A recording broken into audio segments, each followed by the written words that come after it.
தமிழ் தேசிய உறவுகள் அனைவருக்கும் வணக்கம். தமிழகத்திலே மிக அதிகமாக கனிம வள கொள்ளைகளை எடுத்து எல்லா இடத்துலையும் விற்றுக்கிட்டு இருக்க ஒரு மோசமான சூழ்நிலை நடந்துகிட்ருக்க ஒரு மாவட்டமாக குமரி மாவட்டம் இருந்துக்கிட்டு இருக்கு. அந்த இடத்துல பார்த்தீங்கன்னா எந்த அளவுக்கு எல்லா விஷயங்களும் போய்கிட்டு இருக்கு அப்படிங்கிறத ஒவ்வொரு முறையும் எல்லாரும் படம் பிடிச்சு காட்டிக்கிட்டே தான் இருக்காங்க. இதனால் எத்தனை லாரிகள் கொண்டு போகப்படுது, கேரளாவிற்கு ஏன் இது இறக்குமதி செய்கிறாங்க, ஏன் அங்கே இருக்கவங்களுக்கு இல்லையான்னு சொல்லிட்டு தொடர்ச்சியாக நாம் தமிழர் கட்சியிலேருந்து குற்றச்சாட்டு வச்சுக்கிட்டு இருக்காங்க.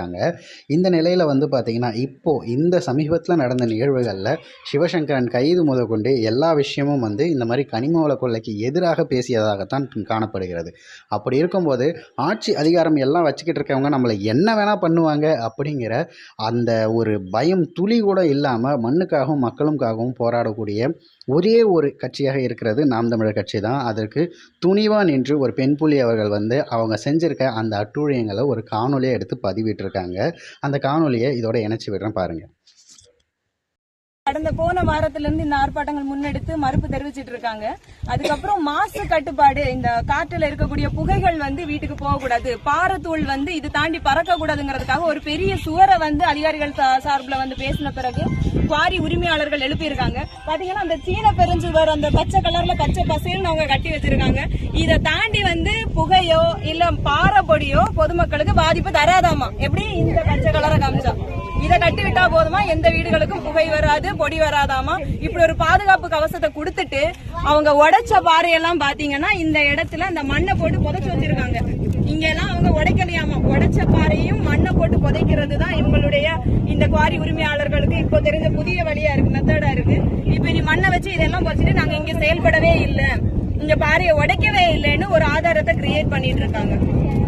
இது முறையா சட்டப்படி நாங்க நடவடிக்கை எடுக்கிறதுக்கு எல்லா இடங்களுக்கும் மனுக்கள் கொடுத்துட்டு இருக்கோம். கனிம வளத்துறைக்கும் இது பாத்தீங்கன்னா மக்கள் சார்ந்து எந்தெந்த துறைகளுக்கு நாங்க மனுக்கள் கொடுக்கணுமோ எல்லா துறைகளுக்கும் மனுக்கள் நாங்க இப்ப கொடுக்க போறோம். கலெக்டர் ஆபீஸ் வரைக்கும் நாங்க கொடுக்க போறோம், மக்களோட இணைஞ்சு அவங்களோட உதவியா. இது தாண்டி இந்த குவாரிகள் இயங்குது அப்படின்னா முறையா அவங்க அனுமதி வாங்கி லைசன்ஸ் வித் எந்த அளவுக்கு அவங்க அனுமதி வாங்கியிருக்காங்களோ அந்த பகுதிகளை மட்டும்தான் எடுக்கணும். அது தாண்டி இப்ப எடுக்கக்கூடிய பகுதிகளில் பாதிப்புறாங்க. மக்களுக்கு இப்ப வேண்டுதல் என்னன்னா மொத்தமா இந்த குவாரியை எடுத்து மூடணும். பொதுமக்களுக்கு பாதிப்புகள் தரக்கூடிய இந்த குவாரிகள் செயல்படக்கூடாது. கன்னியாகுமரி மாவட்டத்தில் எந்த குவாரியாக இருந்தாலும் முறையாக மக்களுக்கு பாதிப்பு விளைவிக்கக்கூடியதான்.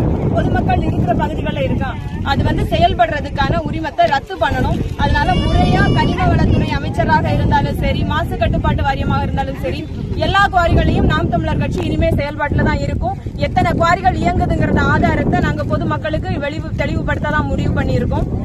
இனி அனுமதி தாண்டி எந்த குவாரிகளும் செயல்படாது.